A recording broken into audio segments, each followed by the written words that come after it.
Hello student, this is class 5th SS chapter number 6, process of Indian election. This is second video of this chapter. The voting. The secret ballot is used for the purpose of voting school, community hall or any other public institution are usually chosen to be set up a polling station. अब secret ballot का use होता है polling के लिए, ठीक है, voting के लिए। स्कूल है, कम्युनिटी हॉल है और कोई भी पब्लिक इंस्टीट्यूट होता है उसको चूज़ किया जाता है पोलिंग स्टेशन के रूप में। Given below some of the common characteristic of polling station. जो पोलिंग स्टेशन होता है जहाँ पर जाके लोग वोट डालते हैं उसकी कुछ कैरेक्टरिस्टिक होनी चाहिए, जो कि क्या है ये हम देखेंगे। A polling station is set up within every 2 kilometer to make sure that maximum number of people have the facility to cast their vote.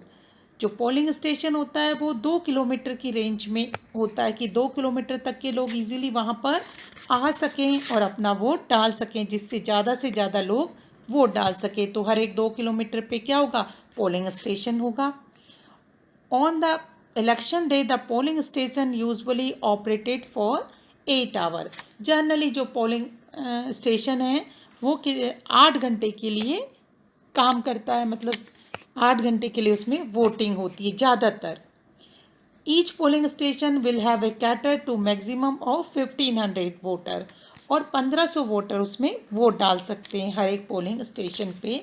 ये the current voting process is different than the earlier process where in the electoral roll was checked and tick marked when the electoral entered the polling station. अब पहले क्या होता था कि वहाँ पर पहले का प्रोसेस जो था इलेक्शन का, उसमें क्या होता था, जैसे ही इलेक्ट्रल जो वोट डालने वाला वो पोलिंग स्टेशन पे एंटर होता था तो क्या होता था, उसको इसका टिकट चेक किया जाता था, फिर उसको he and she was then given the ballot paper which has the list of candidate और पॉलिटिकल पार्टी। फिर इसको एक बैलेट पेपर दिया जाता था, उसमें कैंडिडेट या पॉलिटिकल पार्टीज़ के जो कैंडिडेट खड़े हैं उनकी लिस्ट होती थी। Rubber stamp was used by the electorals to put the stamp on or near the symbol of their preferred candidate or political party. फिर उसको क्या होता था, वो वहाँ पर सील लगाता था, एक सील होती थी, उसको वो लगाता था कि जिस भी कैंडिडेट को वो वोट देना चाहता है उसका जो सिंबल है उसके आगे वो उस सील को लगा देता था। This was done within a screen compartment. Next the electoral had to fold the ballot paper and put it inside the common ballot box. फिर वो क्या करता था, ये सब क्या होता था, एक अलग से कंपार्टमेंट में होता था। फिर वो जब सील लगा के फिर उसको फोल्ड करता था और उसको बैलेट बॉक्स में डाल देता था। पहले इस तरीके से वोटिंग होती थी। The presiding officer and the candidate polling agent had a clear view of the ballot box. ठीक है, वो सारी चीज़ें जो थी वहाँ कौन देखता था, वहाँ का प्रिजाइडिंग ऑफिसर, जो वहाँ पर उस समय ऑफिसर उसकी अध्यक्षता कर रहा हो, और ठीक है ना, और वहाँ पोलिंग एजेंट होते थे कैंडिडेट के, तो जो भी किसी के व्यूज़ होते थे बैलेट बॉक्स से रिलेटेड वो उसको क्लियर करते थे। But this process begin to change from 1998 when electronic voting machine become popular as they help in preventing fraud. अब लेकिन 1998 के बाद क्या हुआ, ईवीएम इलेक्ट्रॉनिक वोटिंग मशीन का यूज़ होने लगा, और इससे बहुत ज़्यादा क्या हुए, जो फ्रॉड लोग करते थे वो कम हो गए।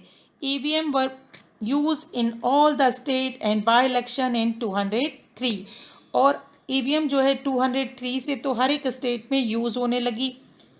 This enable the commission to take the significant decision of using only the EVM in 2004 Lok Sabha election, और 2004 लोकसभा इलेक्शन में ईवीएम का यूज़ हुआ था। During this election close to millions EVM were used, और कई मिलियंस ईवीएम जो है यूज़ की गई थी इस इलेक्शन में, 2004 के इलेक्शन में।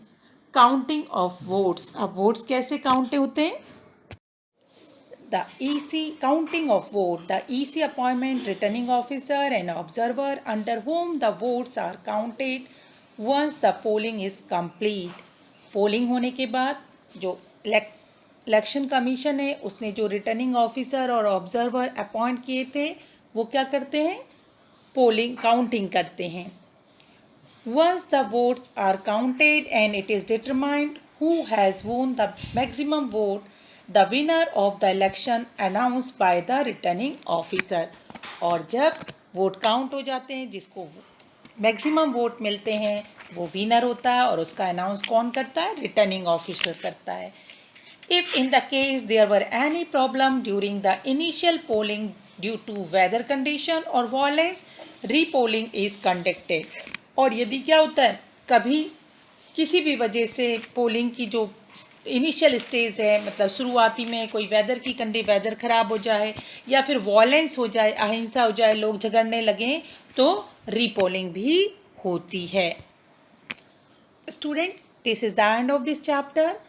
और डू यू नो बच्चों कि जो सबसे ओल्डेस्ट कैंडिडेट था 2004 के इलेक्शन में, वो 94 ईयर्स ओल्ड था. उसका नाम था रामचंद्रन वीरप्पा, कर्नाटका से.